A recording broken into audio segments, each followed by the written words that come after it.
Isang magandang araw sa inyo mga ka-dreamers. Ngayon nga pala ay samahan ninyo kami ni Mama na bisitahin ito nga palang bibilihin naming lupa. At ito nga pala yung unang magiging investment ko ngayong 2024. Pero bago yun mga ka-dreamers, pupuntahan muna natin yung may-ari. Bale medyo malapit nga lamang pala ang bahay nila dito sa amin. Ang usapan kasi namin ay alauna ng hapon nila kami dadalahin dun sa lupa na binebenta nila. Nang masabihan na nga pala namin yung magbebenta ay sumakay na rin kami ni na Mama sa tricycle.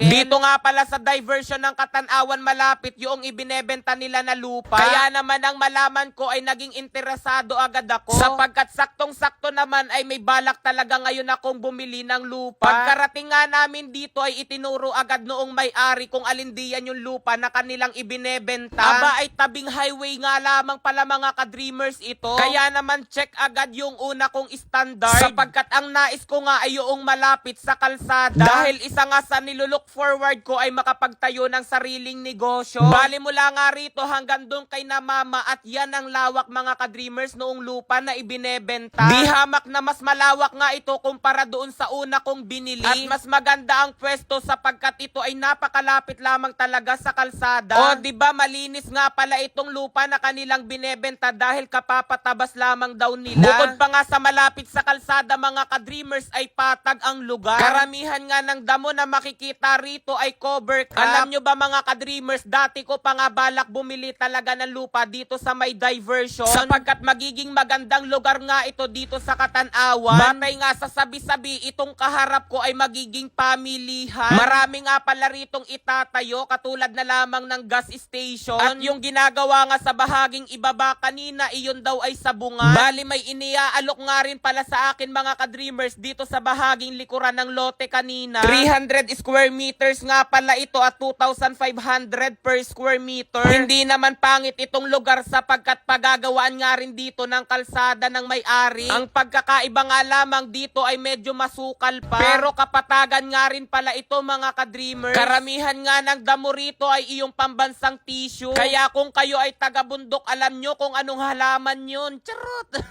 Bali ipinapakita nga pala rito noong may-ari kay kuya yung 300 square meters. Bali nang mabisita nga namin iyong bahaging likuran ay bumalik na kami rito kay na Mama para makapag-usap ng maayos. Sa mga sandaling ito pala mga ka-dreamers, tinanong na namin kung anong papel ang hawak nila at kung updated ba ang tax declare nito. Aba ay nakangangalay din nga pala mga ka-dreamers nang nakatayo kaya naman nag-video ako nang nakaupo. Syempre sa lahat ng mga nagiging investment ko, gusto ko palagi kayong updated. Of course, as I always tell you, this is not to brag but to inspire. O diba English na naman yun? Charot!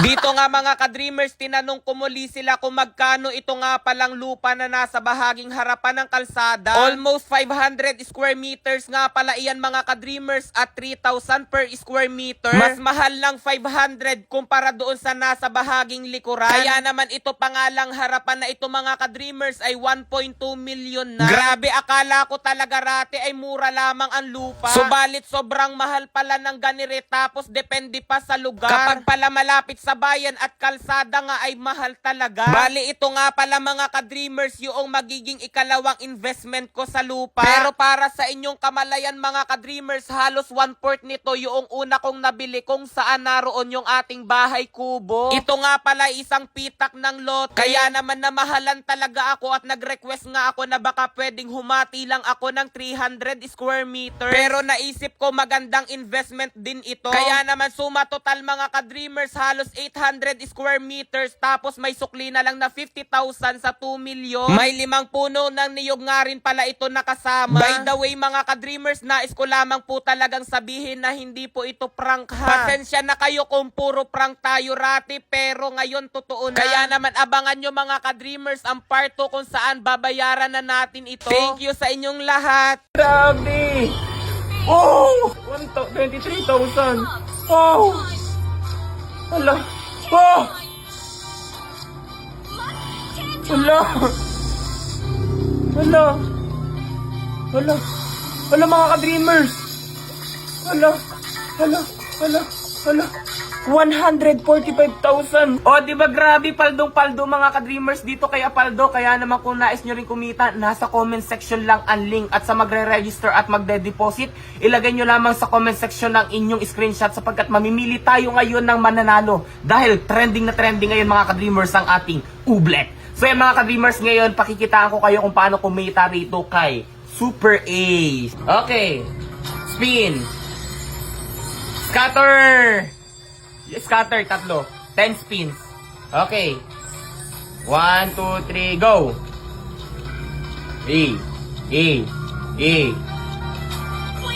600.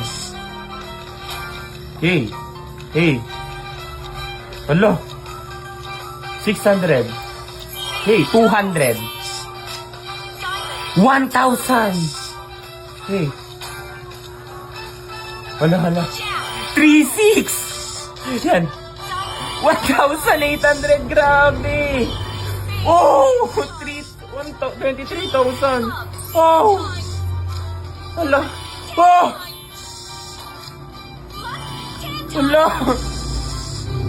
Hala!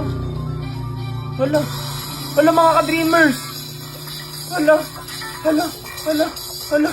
145,600! Woo! Grabe, nasa comment section ng link mga ka-dreamers para mag-register at maglaro na rin kayo. Mag-screenshot kayo kapag nakapag-register at mamimigay tayo ngayon!